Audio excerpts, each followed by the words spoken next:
Hello, this is Chukudum from the Seal Farms. Welcome back.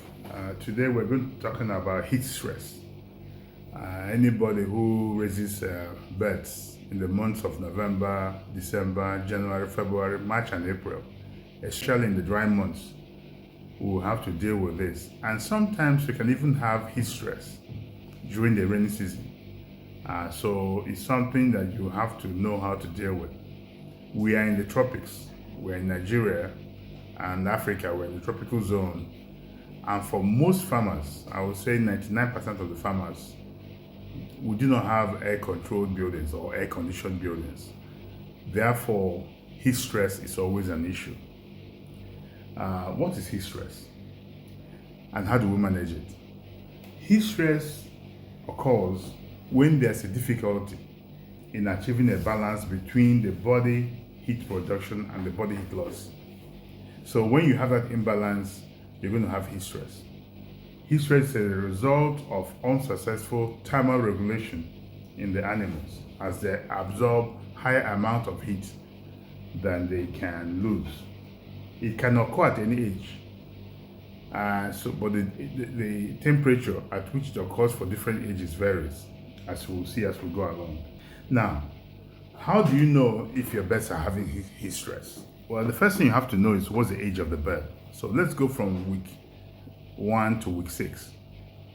In your first week, you know that the temperature for you to maintain for the birds should be between 30 and 33 degrees centigrade. If you have a temperature that's 40 degrees centigrade for first week, then you know you're having heat stress. So whatever you need to do, or whatever you're going to learn from this video to deal with heat stress, you will have to bring out those tools. For the second week, if you have temperature of 37 degrees centigrade, it's a sure sign that your birds are having heat stress. For the third week, if you have any temperature above 35 degrees centigrade, that's heat stress. For the fourth week, it's 34 degrees centigrade. For the fifth week, it's 33 degrees centigrade. And for the sixth week, it's 32 degrees centigrade. So as you can see, whether your birds are having heat stress or not will depend on the age of the birds. What can cause heat stress? There are environmental factors. Some of them are like sunlight, thermal radiation, air temperature, humidity, and litter, especially wet litter, because of ammonia and heat buildup. So these are the 5 key things that can cause heat stress. There are animal-related factors, such as the weight of the animal. The heavier the bird is, the more easier for the bird having heat stress. Feather coverage. The more feathers the bird has, the more chances they're having heat stress. Dehydration status. Have they been drinking water well? Metabolic rate. If they're eating a lot of feed, they're going to have, because feed itself, the digestive process produces heat. You also have the issues of pathological stress factors, such as exposure to infectious agents due to poor biosecurity and sanitation. So if you have a dirty farm and your birds are sick, and that can also cause heat stress. You also have social stress factors, such as moving the birds around and disrupting their pecking order. The second one is overcrowding.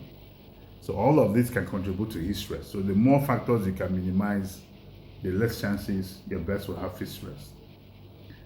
You also have physical stress factors, such as handling of the birds during vaccination. If you're handling your birds in a very harsh way during vaccination, or weighing, transfer, harvest, transportation. All of these activities are best done early in the morning. It's when it's less stressful for your birds. What are the signs that birds have heat stress? The one sign is you have decrease in egg production if you have layers. The second sign is lethargy. They are panting, you have increased thirst, you have reduced feed intake. If you notice when there's heat stress, they don't eat as much. And you have wings are stretched. When you have the wings are stretched, most times it's a sign that your birds are having heat stress. What can result from heat stress? Well, the first is mortality. Your birds can die. In fact, anytime you have mortality in the evenings from 4 to 9 o'clock in the evening, your first suspicion should be heat stress. The second is dehydration. So the third is brown running droppings. A lot of times when they have excessive heat, you notice they're dropping brownish poo. The other one is E. coli, infectious bronchitis. Heat stress can also cause diarrhea due to too much heat. How do you manage heat stress?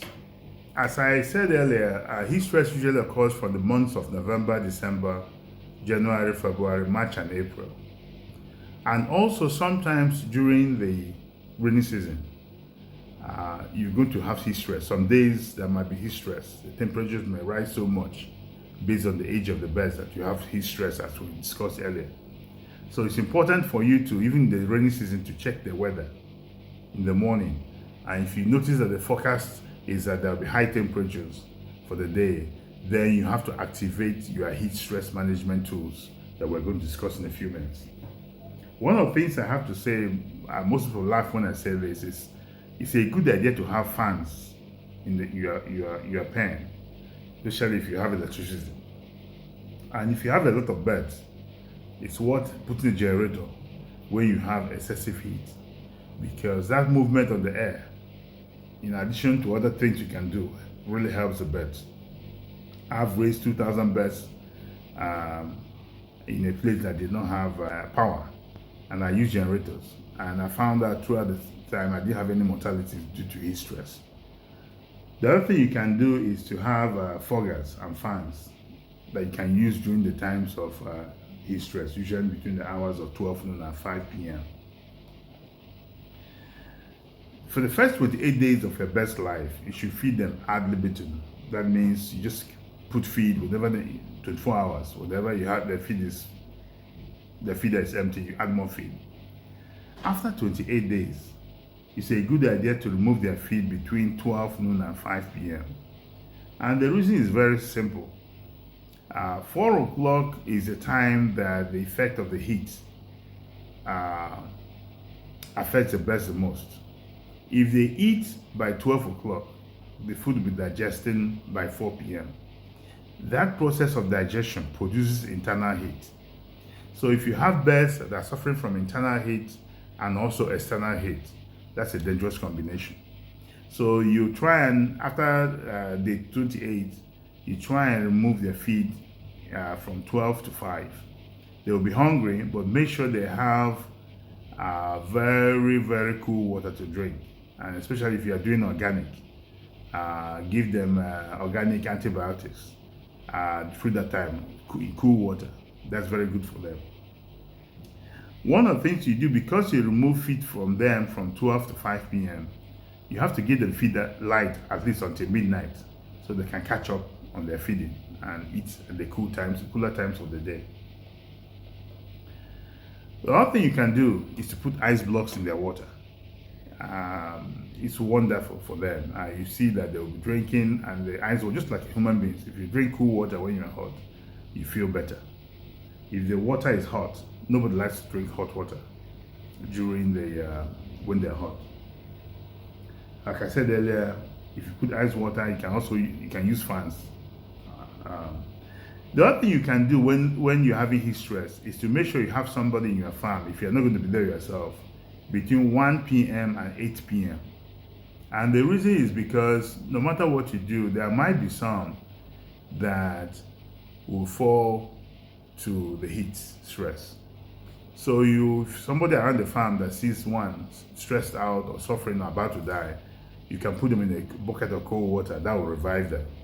You put them in a bucket of cold water, put them under a shed or under the fan, and it will revive them. I think if you take these measures, you should be okay. The other thing is you isolate the birds. If you see anyone that's badly affected, you isolate it and put it away from the rest. The other thing is to use temperature gauge to monitor the heat. Always use a temperature gauge, because it will give you the best reading of the weather. You can also plant trees around your pen to give shade to your birds, even though this will take time to grow. But there are plants that grow very fast and give very good shade without preventing the airflow to your pen. Use reflective roofing materials to reduce heat absorption in the pen. So when you're building your pens, there are materials you can use that prevent heat from penetrating into the pen. If you are building a new pen, raise the ceiling to 11 or 12 feet to allow more air to flow in your pen. Of course, one of the things you do is make sure that all your curtains and tarpaulins are raised. Make sure you clean out all the cobwebs, because all those cobwebs prevent air from flowing into your pen. You want the maximum amount of air that can come in. And also, when you're building a pen, try not to put the walls more than a block above the floor. They need the air. So putting the blocks of 3 feet, 4 feet for broilers, especially for broilers, is not good. Make sure you have enough drinkers with cool water, because many of them will be drinking at the same time. I always say if you're using bell drinkers, 1 for 50 is good, because with bell drinkers you have a lot of water flowing, and so you can have 1 for 50 drinkers, provided you have 2 drinkers minimum in a room or in a section. So, but if you're using ordinary drinkers, I would suggest you have 1 drinker for 25 beds, and make sure that the water is flowing very, very well. The other thing you can do for heat stress is to give your beds electrolytes to replace the electrolytes they lost due to perspiration. Yeah, electrolytes could include coconut water, watermelon juice, homemade electrolytes, which will be a tablespoon of sugar, baking soda, and salt. And there are a lot of electrolytes in the market you can use. The other thing you can do is put vitamin C in their water. It's better to use organic vitamins, which are fruits that contain all the vitamins and minerals. But they have vitamin C that is used for poultry that you can use. The other thing that helps is to subscribe to a weather app. And there are weather apps that not just tell you the temperature, but how it feels temperature. That's what they call how it feels temperature. Temperature may be 32 degrees centigrade, but it really feels like 36 degrees centigrade. So you know that's how your birds are feeling. So don't just go with the absolute number, go with the number of how your birds are feeling. So using that as a gauge. And also the app will help you forecast what's going to happen in the next 24 hours so that you can prepare for the heat stress. I think we've talked about use of the sprinkler system. And for those who have money and who have a very big farm, of course, you use evaporative cooling. If you have gained anything from what I've said today, please subscribe, share, comment, and ask questions on this topic or other topics that you might want me to address. I appreciate that. Thank you.